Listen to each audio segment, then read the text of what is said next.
Welcome to the Ravi podcast. I'm your host, Ravi Padaki. Today I'm honored to welcome K. Viswanathan, fondly known as KSP, a pioneering force behind the Global Capability Centers and a phenomenal champion of India's technology ecosystem. So, KSP, welcome to the podcast. Thank you, Ravi. I thank you for giving me this opportunity to be with you. And I've heard and listened to your podcast and was always a desire to participate in one of them. I'm happy it happened today. It's Michael KSP. You've been on my list, so I'm really happy to be speaking to you. Just a little bit more about KSP. Acutely respected for his study, KSP is instrumental in shaping India's tech innovation narrative. His wit, wisdom, and warmth have inspired leaders across the globe. So thank you for taking the time again. So, Casey, I would like to begin with my first question. How do you perceive yourself as a leader? That's an interesting question. Uh, different phases of my career, my leadership has evolved to be differently. If I had to look at last 10 years, my leadership thing would be more in terms of ability to influence, building consensus. That would be my form of leadership in the last 10 years because I was building the ecosystem for tech ecosystem in my previous role at NASSCOM that called for that as a dominant competency. Before that, in my business role, and of course, as a fallout of that, my leadership style was to take people along with me, take people along with me, and building consensus is what my key leadership role is. In my business role for long years at Wipro before that, the entire leadership role was outcome, outcome, outcome, to an extent of sometimes being very extensive micromanagement, output driven, outcome driven, and very strong in face of the customer. That is, being empathetic to your existing employees, empathetic to the customers. Those are the ways which has shaped my career. Brilliant. Easy to go, people leader, easy to get along. I completely agree with that. Um, so, Casey, you had a long and illustrious career. Are there any pivotal moments when you look back at your career that where you can say those moments have helped you grow as a leader? I would say yes. I would say yes. When uh, in my role at Wipro several years back now, Antique, when I was first promoted as an people manager. So the first realization was uh, you are only as good as a team you have. That is, you have to take the team along. You cannot be an Hercules or Atlas thinking that you're carrying the whole world on your shoulder. So that was a moment when I became the people manager at Wipro. I'm talking about way back in '89. And as the number of people with you report increase, that second thing was in perhaps in 2003 when I was the senior vice president and chief executive for Wipro's domestic business. I had 32 people reporting to me, 32 people reporting to me in diverse function. That time, the evolution of leader was that you need to be in depth.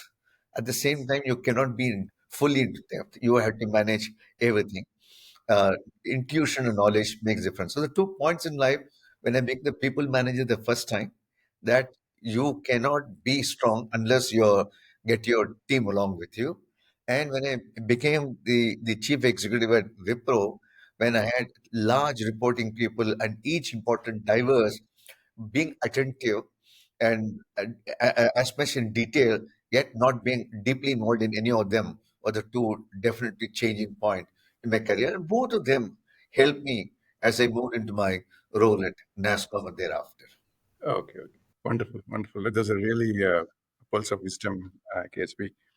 Uh, are there any leadership principles that you have created for yourself along your journey? Uh, I would say this was inculcated more from the role that I played at Wipro.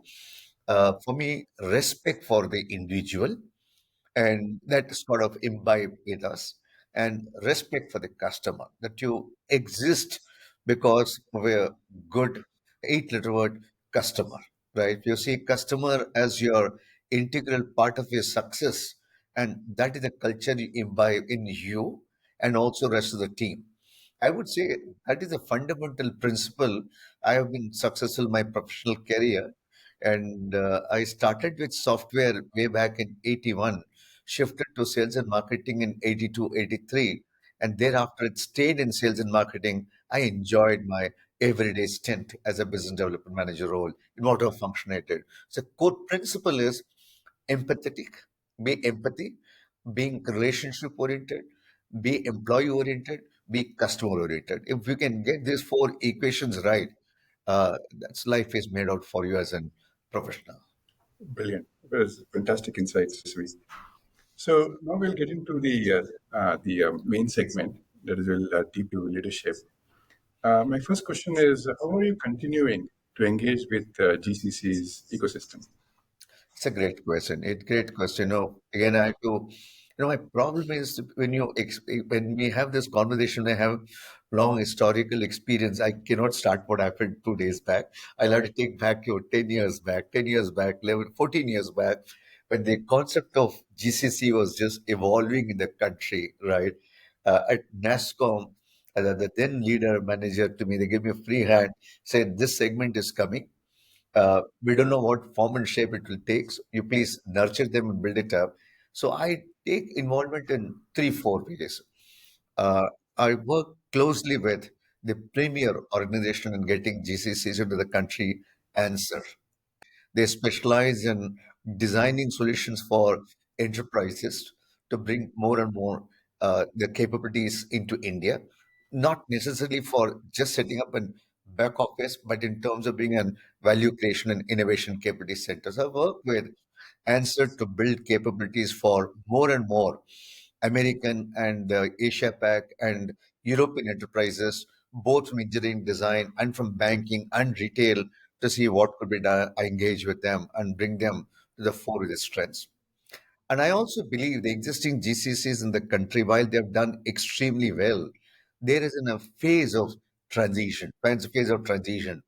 One transition is that as they move up the value chain, they require talent as a deep key engagement. Talent is deep engagement. They are also shifting from volume leadership hiring, volume engineer hiring to value engineers hiring, enabling them in terms of transition with engagement I have with leading education, technical education institution. The second impact which the GCCs are now, I won't say grappling or trying to build capability, is around cybersecurity, building cybersecurity and data security. I work closely with Data Security Council of India to bring their knowledge and wisdom and thought leadership into GCCs as they build the cybersecurity and data protection security to stay up in the growth place. And third, which is more important to me, is in terms of getting the GCCs from India ready for getting the AI, ready for AI. Because while many of the enterprises are looking forward to get them, many GCCs, I'm not saying they're struggling, they're getting the strategy right. How do I get my AI capability done? So I work in the space of AI, work in the space of cybersecurity, work in the space of talent. And the last one, which I'm very keen to work with, perhaps it will happen is while we have 1,800 odd GCCs in the country, uh, around 12% of them, to be I'm perhaps generous, I would say 110 to 100, 130 to 150 of them, or perhaps I've understood the model of building value to the organization. I would say equal number, or perhaps more, a 200 to 250,000 wanting examples and help in moving up the value chain. I want to spend time to work on the, say, the other end of the spectrum, move the GCCs up. So I engage with them in terms of thought leadership, in terms of mentorship, to see that how can they move up. Because unless otherwise the entire spectrum over a period of time moves up, saying that we can create leadership, we can create the kind of talent, the kind of roles that you envisage that should come to GCC may not happen. So that is what I'm keeping engaged. Work with the existing ones to do well, work engaged.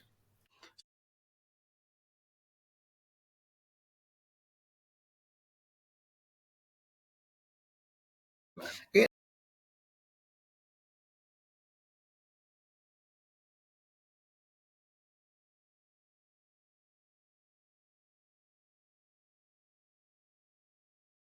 transitioning towards value engineers? Cost averaging market. So whether the from the early 80s and 90s and 2000, we took advantage of the talent arbitrage and the cost arbitrage to build the solution that the solutioning phase that is required. Now, the global market and also the entire tech market from India is moving from solutioning phase to a problem solving phase. In problem solving phase, while you require the core competency of technology, whether it's in Python or C++ or Java or cloud architecting, etc., is required, there is also capability required to say that how do I do problem solving? How do I do critical thinking? How do I improve communication? How do I get business domain, etc.? This transition is what industry is currently going through. Somebody that the 150 of them I told you earlier, 130 to 150 of them, I got that story right. I'm saying bulk of the people are trying to get the story right. So, for example, along with some of the GCC leaders, we are reimagining what should be the next generation technology leadership role should be. We are reimagining with some of the GCCs if the value oriented jobs is to come to India, what kind of capability and skill sets are required. In the past, the technology skill set would have been sufficient. Now I'm saying the problem solving skill set is equally required. And for example, one of the key value engineers could be they need not be freshmen women. It could be experience also, is in terms of ability to influence peers who don't directly report you and are located 8,000 miles away, or ability to be resourceful in a parent headquarters with whom you have a direct connect. But they see you as their person. The leaders here see you as a key person. How do you move up that? So those are the value engineers, value engineering that I'm currently working on to build it up. Lots to be done. We're just making a beginning. Started people have started questioning. So I would, with proud, as it say in 3 to 5 years time, we will move up from $20 an hour job to perhaps at $40 an hour job, $50 an hour job, because we would have moved up the kind of capability that's required in the problem solving. Okay. Without being, I'm not saying the $20 to $40 hours is not an 100% cost.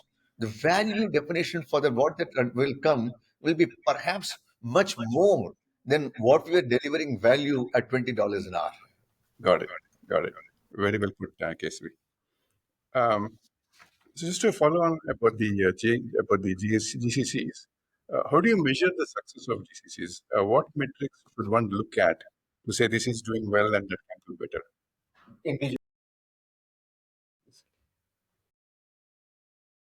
Tough one because it's a question of how the parent enterprise is looking at the construct of the GCCs in the first place, right? If I relate back in the last 15 years, from 2010 to 15 or 2005 to 2010, the construct was different. 2010 to 2015, the construct was different. The last 5 years, the construct is completely different, right?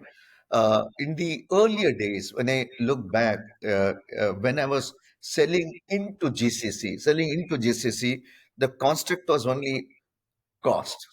The construct was only on all delivery parameters being green. If we were these are the two parameters, nothing to feel ashamed about.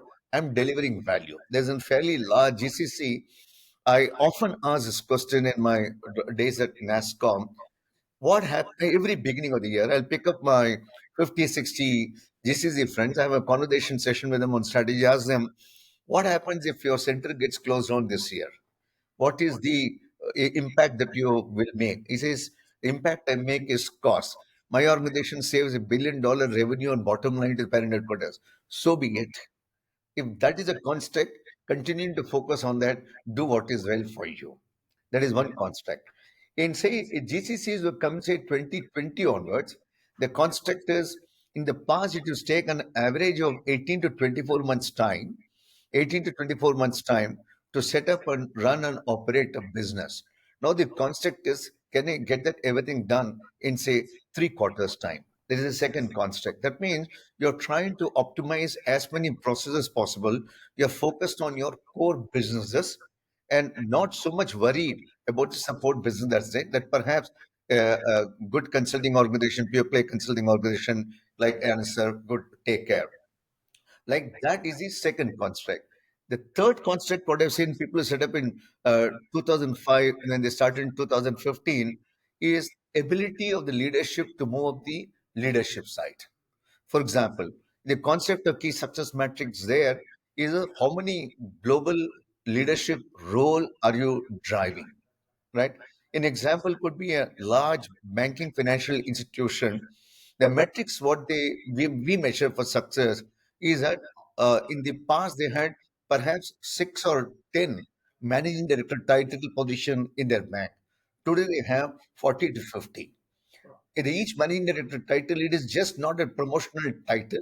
It is just a real title in terms of the kind of job they're owning responsibility for. So for me, the construct is success for me is either in terms of leadership roles, either in terms of your innovation roles. Again, all of them depending on what is the North Star. Your parent enterprise that defines what my GCC want to be.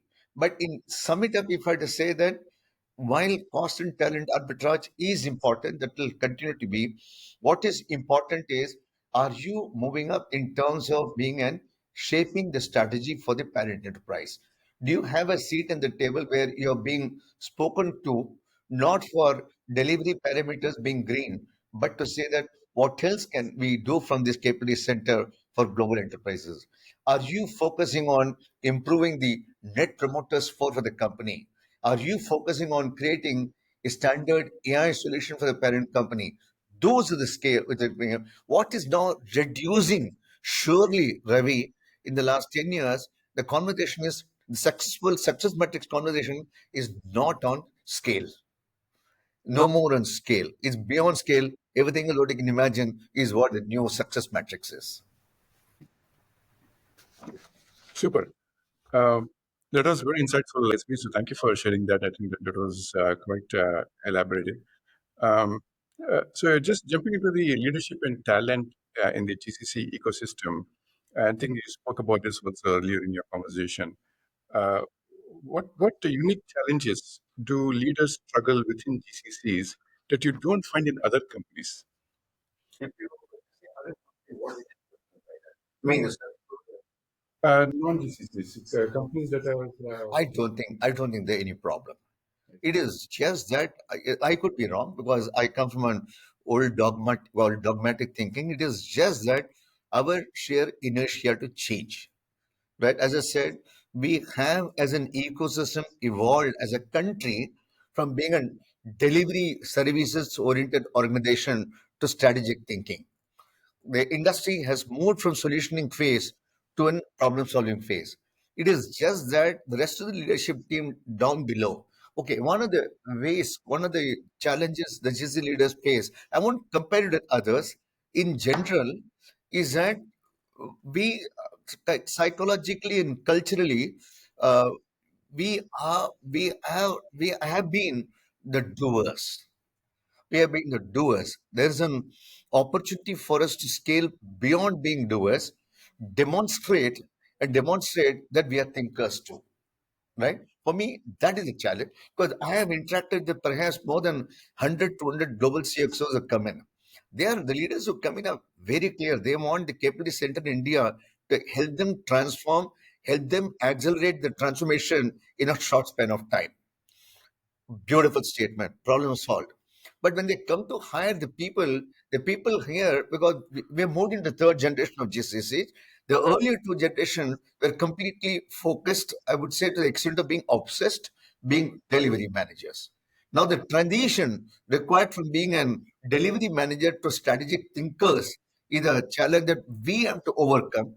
And as that gets done across ecosystem, perhaps reimagine your talent recruitment system, reimagine your supply chain management system, reimagine your advising your parent enterprises to how do we look at this as an extended integrated office rather than being saying that, for example, there are good successful GCCs where the leadership team in India has enabled the parent headquarters to call them as a XYZ in India. They were earlier called shared services, they called innovation laboratory. They're called innovation companies. So those kind of leadership, that our ability to articulate that we can do it, we are capable of bringing it up, is in our hand. I don't think I'll blame anyone else for that.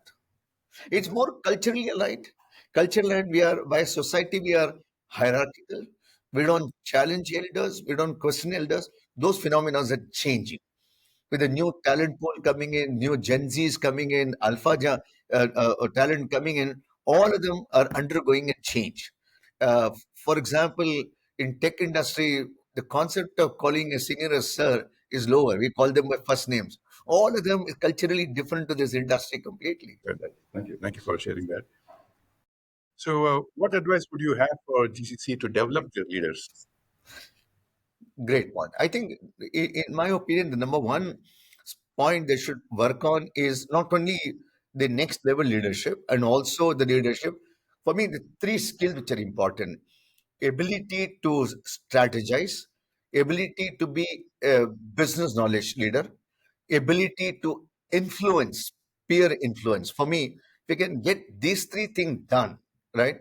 Uh, for example, the way forecast is, the way forecast is, perhaps in the next 3 to 5 years' time, India as a country will attract another, say, 500, 600 more GCs into the place, right? Uh, at Answer, for instance, they realized it, that perhaps you require an alternate and different kinds of capable leaders to manage the 500 centers that's coming in. They are unlike the kind of centers that have been set up in the past. Do we have capability defined for those 500 new leaders that we require, different kind of leaders that required, and how do we skill them and bring them up? For example, Answer is tied up with Indian School of Business to design a program to develop and evolve leadership for GCCs for the future. So those kind of thing, this is one. The second leadership thing the GCC leaders should do, I think that's one area we are weak as a country. We are weak. Nothing to do with GCC. Is that ability to co-innovate with the ecosystem, right? The co-innovation could be with a startup ecosystem. Co-innovation could be with academic and research ecosystem. There is an expertise available there. There is a need available here. Market is here. Technology is here. Everything is here. But yet we don't collaborate locally here. It requires two to tango. So perhaps the GC leaders can put their effort and focus on co-creation, spending time with ecosystem, spending time on influencing, spending time in strategy formation, spending time in business development, spending time to get the whole organization more to the entrepreneurship journey would be the five things which the JCs should be doing from India. Okay, okay, brilliant. So, and that's fantastic, SB. Speaking about that industry academia relationship and collaboration, I think that's one of the key points that I think a lot of people are trying. Uh, would you like to share any GCC that is doing really well in this collaboration, or would you have any advice for how GCCs can do I, this? Lots is happening. But having said that, lots more can be done.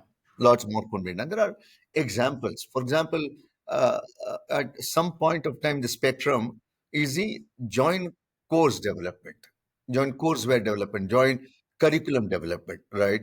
In the automotive electronics, for example, where bulk of the automotive GCC's growth segment is envisaged, embedded, driverless vehicle, security, etc., what could be done?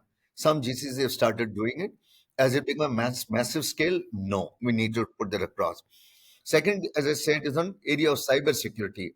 Are people co-creating solution for cyber security in terms of curriculum for more and more capable people coming in? That the good news is when the tech industry opened up in India, we never had a graduating pool called computer science. Yet from a zero base, we are going to 254 billion. The good news is we have all the ingredients now. It is just make it work for digital world. This is the second. The second one is there's a large aerospace company is working with one of the IITs to co-create solution for next generation aircraft engine, right? That is also there. And banking industry is working with the academic institution to co-create talent. Is largely around talent in co-creating solution for sustainability, co-creating talent for green. retail companies working together to create a stochastic modeling, forecasting model. All of them are happening. Uh, uh, I would say again is in the bracket of the 10% I spoke about. They are doing it. Then opportunity for balance 80% people to follow through, and it requires both sides to clap. Right? It's happening. Much more could be done. And last but not the least, we have a strong startup ecosystem, right? A startup ecosystem to GCC Connect has been going on for last 10 years, right? But it has largely remained as a POC concept. How do we take the next faith, saying that POC is down now let me execute it, build that capable solution, and build it up here. So both sides has to give the problem solving to do it. That is the next phase to be happening now. Got it. But in a very informative case.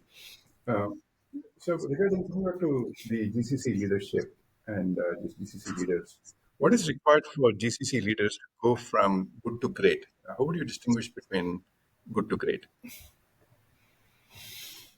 I would say a good GCC leader is someone who inspires people. Inspires people. Again, I'm not being critical because that phase of growth of GCC required the kind of managers who can understand the capability and do the capacity building here and deliver is what the capability. That is done. Don't miss it. Continue to be green on your processes. If you don't deliver green processes, you're not even good, right? For me, delivering green on processes, managing your costs under control, managing your attrition, for me is all good, being good. This is all hygiene, right? If it has to go beyond that to see a great, I'm saying transforming the ecosystem. Transforming the ecosystem, you are influencing the ecosystem to go into problem solving because you can move into problem solving only if your ecosystem is as strong to solving the problem solving. So moving up, working with the ecosystem to change, right? Uh, Ability to work in cross cultural environment, right? Uh, when I say cross-cultural environment, in US the culture could be different, Europe the culture could be different, Japan the culture could be different. Uh, Part leaders here, part leaders there. How do we ensure that the leadership looks at the entire entity as an integral entity? Remove this concept. It is removed. It's getting removed by and large, but still fundamentally eliminate the concept of us and them, right? For 15 years, we've been running us and them. There's no concept of us and them. It's one. For me, any leader who's able to break the silos, us and them, deliver value out of AI, building this organization secure for cybersecurity, transform is a great leader. Fantastic. Very inspiring, KSV. Very inspiring to hear this from you. Okay. Uh, so, about GCCs again, just continuing a little bit on the topic. There are different sizes of GCCs that are being established here in the country. We've got small GCCs, we've got medium-sized GCCs, and also we've got large GCCs that have been there in the country for a long time. Do you see any unique challenges that that go by the size of the GCCs here? And I don't think so, Ravi. In the past, for example, we always assumed that the GCC model was suitable only for Fortune 500 companies. Then, subsequently, it perhaps suited Forbes 2000 companies, right? Now, as we speak, this market seems to be more on mid-market GCCs, right? Somebody would say 200, $300 million business turnover to say $1 billion business turnover. So those are the people. And for them, technology is core. Outsourcing is not the DNA, right? And for them, they are not looking up building an large enterprises as the case was made out to be in the past, right? It's not done. It's now today the purpose is on transformation. How quickly can I transform, right? What additional capacity and capability I can build from here? For me, that is more. Uh, Even we have enough talent. We have enough talent. Um, how do we get this talent ready? As I'm repeating it, for being problem solving. Can we change the mindset? And believe it me or not, all the new GCs that are coming in are helping in this transformation much faster than the old existing GCCs who are also changing, but the resistance to change for them is higher. But they are used to a model. Here, these boys and girls are coming up, setting up for a new model, value creation model. So, in my mind, are there challenges? Scale is not the challenge, right? People used to say that you require a minimum 500-seater capacity to manage the overheads of GCC. Gone, gone. You don't need to manage the overheads of an GCC. You focus on a business, right? Focus on a consulting partner like Answer to run rest of the shows for you so that you continue to deliver value to your parent organization right from the day one. Those kind of ways to do it. Okay, okay. Got it. No, that was very helpful to learn about that. Uh, so, would you have any advice for parent companies for them to avoid while starting GCCs here? I would say avoid. I would say multiple things. It is simple. It's simple. Right? One thing more than avoiding is the plan or is a very careful plan, right? I have seen in the recent past in some of the GCC, the key mandate was to hire 500 people, hire, say, 1,000 people in 3 years. That is be the outcome metrics defined. Then defining, getting the 1,000 people, what kind of jobs they can put into, right? I would call them as a service provider model. Now what they're saying is, define what kind of value creation outcome output I need. For that value outcome output that require, what kind of talent pool I require. For that, what kind of talent pool, how much talent pool I require. Go after that kind of talent pool required to bring the change is one transition, right? Again, it is reducing in the past the model we had copied the service provider model into GCCs. So a GCC would come up, and globally they would have say four levels: president, vice president, director, manager, associate. Right? In India, they will come at none at four. Uh, the young boys and girls in India, they are used to titles jumping every 2 months, so they would tweak it to say manager, senior manager, general manager, senior general manager, deputy general manager, etc. Make 14 layers, right? And after the 14 layers is exhausted, the boys and girls will leave in any case. They said, this is not the model we want. I'm saying right from the beginning, don't tweak your model for hiring. If it is people join you for the kind of work that they do, the kind of companies they work for, not for kind of titles they work for. We can get these two done. And third, get your cultural integration done. Cultural integration done.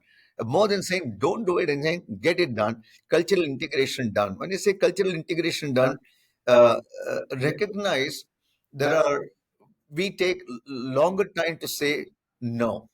Don't take it as a weakness, right?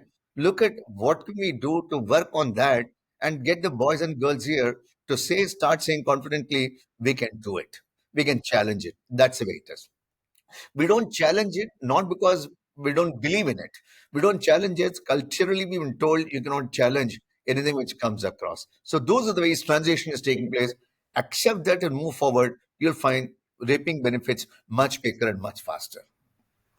Brilliant advice. Very, very good points, GSV, KSV. Okay, great. Just moving on. Do you see any distinct advantages that these have if they are operating out of tier two or tier three cities? There are quite a few cities that are coming up there.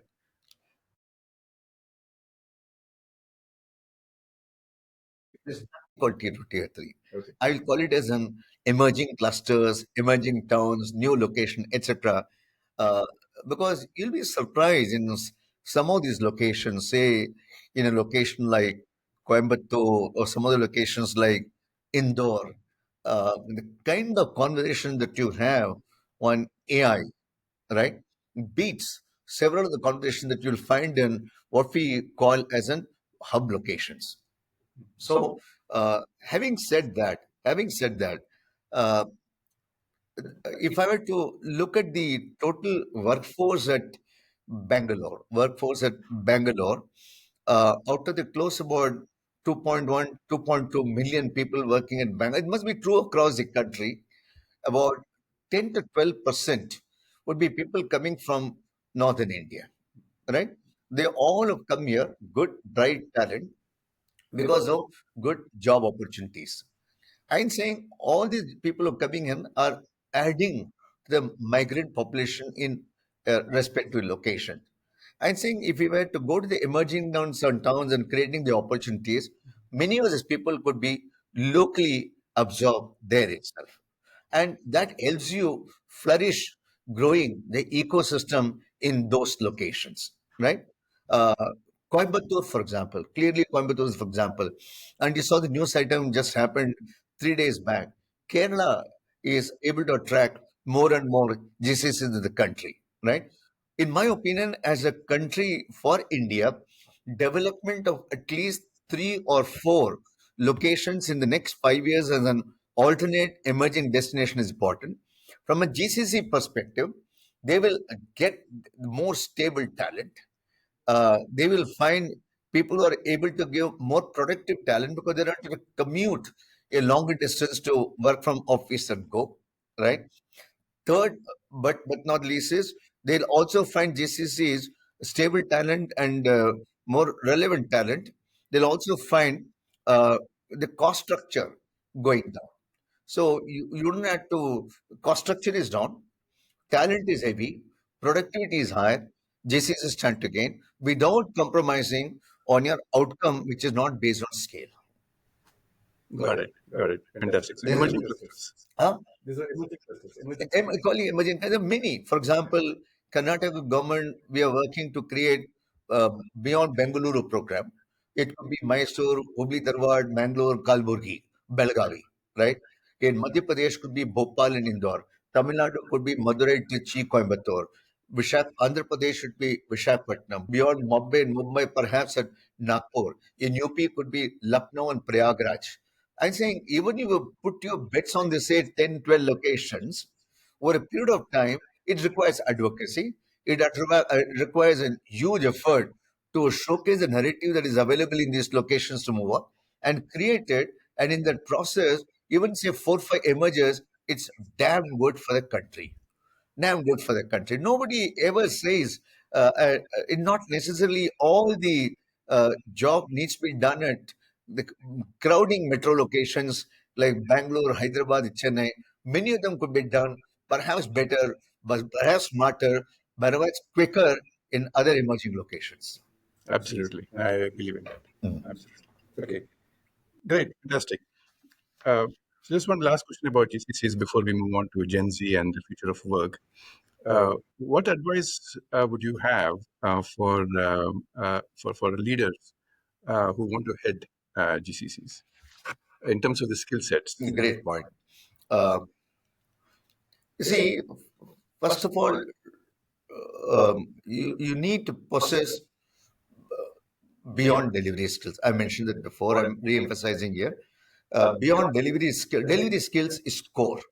Well, beyond delivery skill, whether in terms of managing people or managing, a second biggest skill required is your people management skills. People management skill, ability to identify, spot the good next level talent, next two levels lower talent, grooming up them is second important.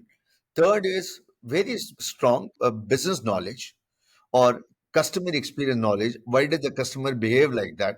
Could be a third experience that they need to build. Fourth, in my mind, which I shared earlier, is that you don't remain as an pure site engineer. Pure site engineer managing infrastructure, that role GCCs should not have.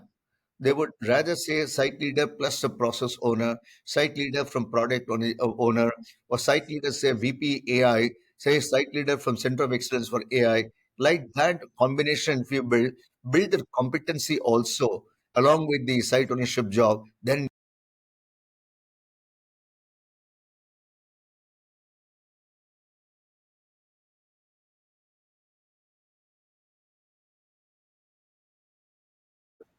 What are some of the interesting attributes or traits that you have noticed about the Gen Z workforce?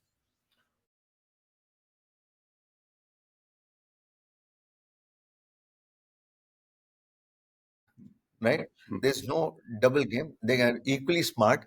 They can quickly grasp what you're saying and imputed motive on that, right? Give them the freedom. Give them the freedom. I'll give an example. It happened few years back in Chennai. Chennai, two GCCs were there in the same building, fifth floor and sixth floor. Suddenly, in the GCC at the fifth floor, in the month of August, or the pay revision, everything got done, the attrition went up. Attrition went up. And when the attrition went up, when they were doing a root cause analysis, what pay hike has been good, they pay very well compared to.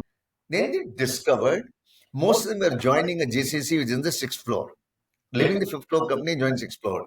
When they went to root cause, what they found out is in the GCC in fifth floor, they said during office hours, access to social media is not allowed.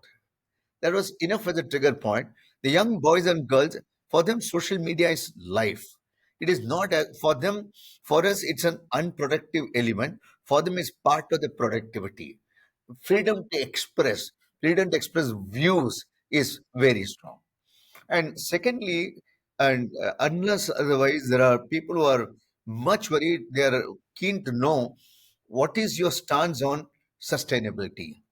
What is your stance on inclusivity? Right? Those are the questions in their interview today. They assess a manager. Uh, Frankly, believe it or not, when we were joining the workforce, what used to floor us was the quality of office, right? Today, the young boys and girls, they also assess the quality of leadership. What do they stand for? They go to their LinkedIn profile. What do they stand for? Is it a manager to work in? Not working? Will I learn? Those kind of aspirations are very strong. If I flip it around, and young manager today, uh, it's gone are the days that you need to complete 15 years to get your manager title. We have to complete your 10 years. If you're a good people manager, ability to get all this thing going on, perhaps your ladder is steeper and you can grow faster. So managing cultural diversity, managing your generational diversity, managing your leadership diversity, all of them so important. The Gen Z come with that energy and process. 42% of Indian workforce is Gen Zs, right? 42%. And manager level, 28% of the workforce are people more than 25 years of experience. We have a mismatch coming in soon. Brilliant insight. That is amazing. 42%. Yeah. Wow. Okay. Okay. No, very, very well put there, KSV. Thank you. Thank you so much for sharing that. Um, it's as you also mentioned earlier, there is AI that is coming in. There's a lot of geopolitical uncertainties as well, and there's a complete debate on employable skills and all those things. How do you see the future of work shaping up? As I said, uh, what you used to call as an job, right? It will be more in terms of roles, right? A job X could require into say three, four job sub roles, and each role perhaps a competency could be different. Perhaps each role and each of the competency, the location could be location agnostic. It's quite, for example, in an large in any BFSI company, global BFSI GCC company, there is a front office role. There is a client facing role. The client facing role is perhaps best suited to be held at the home location where the client market is there, right? To support the client in the client facing role, you require perhaps a pitch document, a research document, research capabilities, what required. That could be split into two roles, research and uh, pitch document. Competencies are different. So one could be located, perhaps I'm saying, just throwing a name, country X, or within India, location X. One could be in Bangalore or location Y, etc. How does the whole job get integrated either through technology or through leaders put together? A end value to the customer is evolved and developed. That's the way I see the future of workforce could be. It won't be location centric. It will be location agnostic. It will be based more on the capable, capability, it's quite likely part of the leadership team could be sitting at Poland, part of the team should be sitting at Vietnam, and the consolidation of work and integration of work with AI all put together, perhaps sitting at in one location in India, most likely Bangalore, right? That's the way I see it coming in. Every role, people are not hiring for talent, people are hiring for capabilities, right? It is, again, as I said, you require volume of people, but you largely require today value people than volume alone. That's the way I see the future of workforce shifting. So there are many examples already existing in a large company. Leadership team leader perhaps is sitting in San Francisco. 80% of its team is in Bangalore, and vice versa. So it is just a question of what role can be done here, what sub role can be done there, role integration take place, and leadership capabilities to disintegrate and integrate the roles together for end value to the customer is important.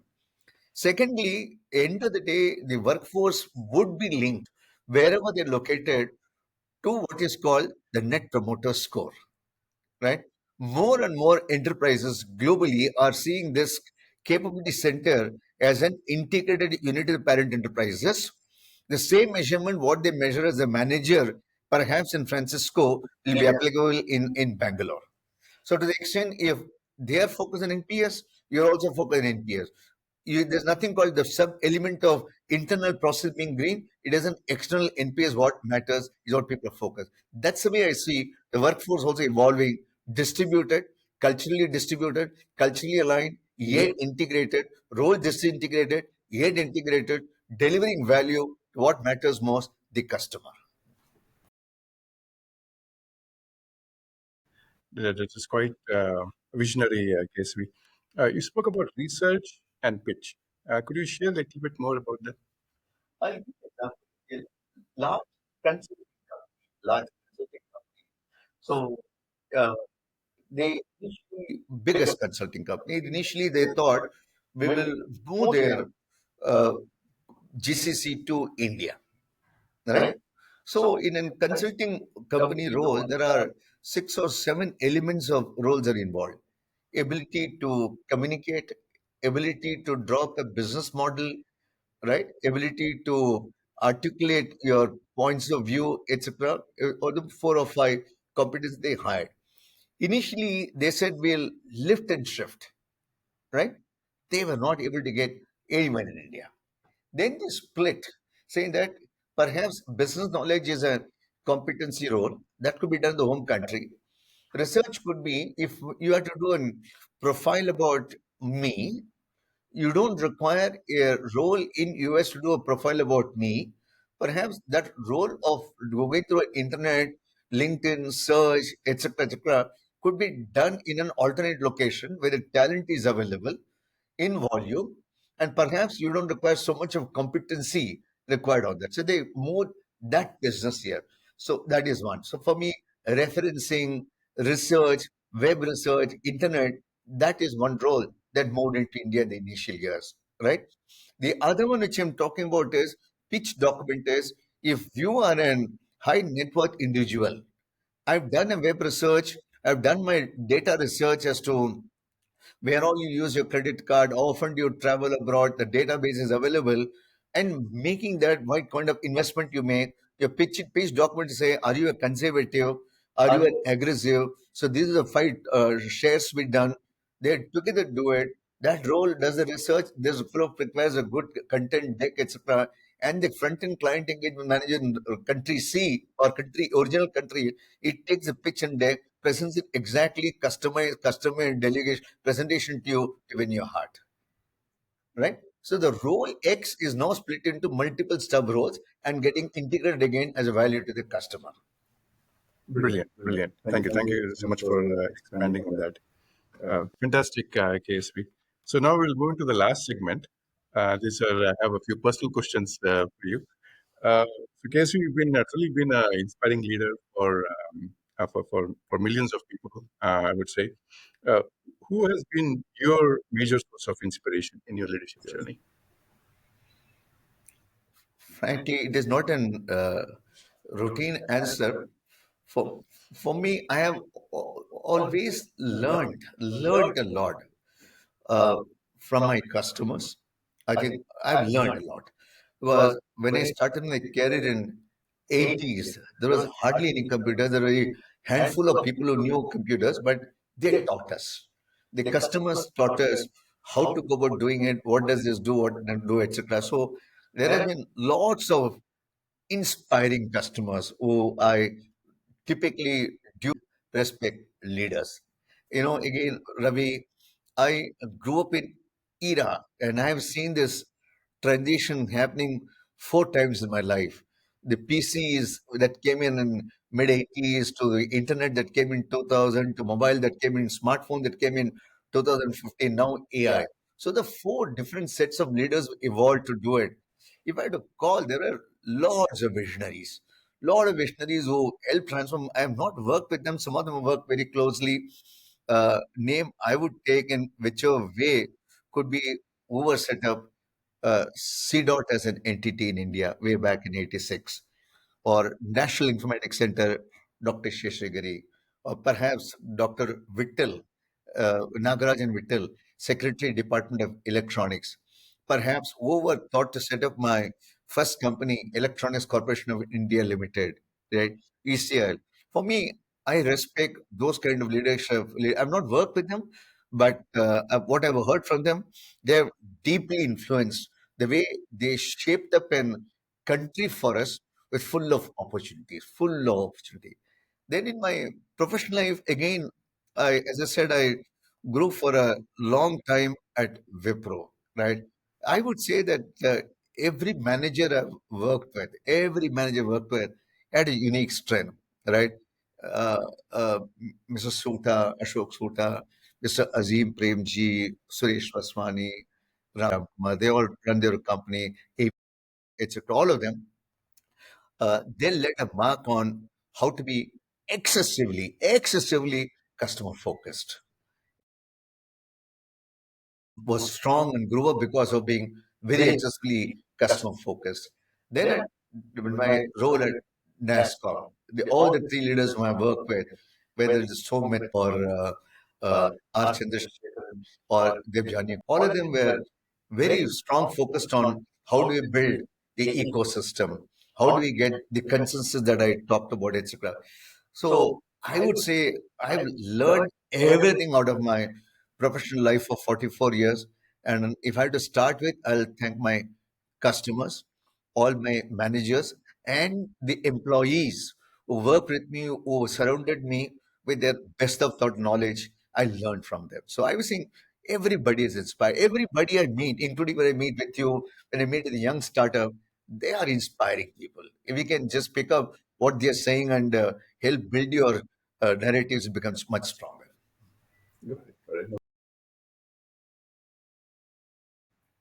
Another person I will never forget as a leader is the first CTO for Wipro, Dr. Sridhar Mitta. If you have met with him, he's a person to know. Uh, he is absolutely right. Marvelous. He was, I would say, the first CTO for the country. Okay. Okay. I would love to meet him. Okay. Thank you for sharing that. So, Kesu, you're somebody whom I find that you're always cruising. You always have things under your control. I see other leaders who are kind of, who are just managing. I can see, but you are somebody who I see you're always cruising. So, how do you manage stress, and how do you carve out moments for quiet reflection? Frankly, what you think is not your hand. I do have long stress. So no, no, it's not that. It's not that. It's just that uh, uh, I work for a sense of mission. As such, my mission is focused on sustaining the tech story of India, which all the names I talked about, all of us have created for the last 50 years. It has to continue. We have to see that the big vision of Viksit 2047. I do play bridge, and I do like solving Sudoku puzzles, and I continue to meet and love meeting people. In every interaction with people, I pick up something new. I will pick up. I see. Okay. Nice. Nice. Wonderful. Uh, okay, KSV, so just my last question for you. What's the best leadership advice you have ever received, and how has it shaped your approach? Oh yes, I remember when I joined Wipro. I joined from a public sector, ECIL, to private sector. My first private sector job was Wipro. I was uncertain how the whole thing will come. I remember my then manager, is still there in Bangalore, nice gentleman, BV Venkatesh. BV Venkatesh, he met me and told me, put your head down and work. Just stay focused on your work. Things will take care. That one mantra helped me down any situation. I just put my any stressful situation. I put my head down and work and focus on the task that I have in accomplished. That is one which I'll advise. I'll get to one. Just put head down and work. Things will take the positive turn that you're expecting. So much. I'm really deeply honored and very grateful for your time. I learned a lot from this conversation with you, and it really shows how much experience and how much wisdom you carry. And it's been extremely, extremely insightful and informative. So thank you so much. Would you like to share any final? Uh, our generation created this technology industry. We are there for you to succeed. All those youngsters, any help you want, reach me through Ravi. I'll be happy to get into more conversation, not only on leadership style, but I want you to ensure that whatever industry that we have created, uh, GCC, for example, Lalit Ahuja answer when he started the answer in perhaps 25 years back, and several other GCC leaders like many of them are still in the industry or the tech industry folks were all there to see that all of you carry the torch that India continues to achieve success, Viksit Bharat, and beyond. And do well. God bless you. Great, fantastic. So with that, we'll close the podcast today. Thank you very much, KSV.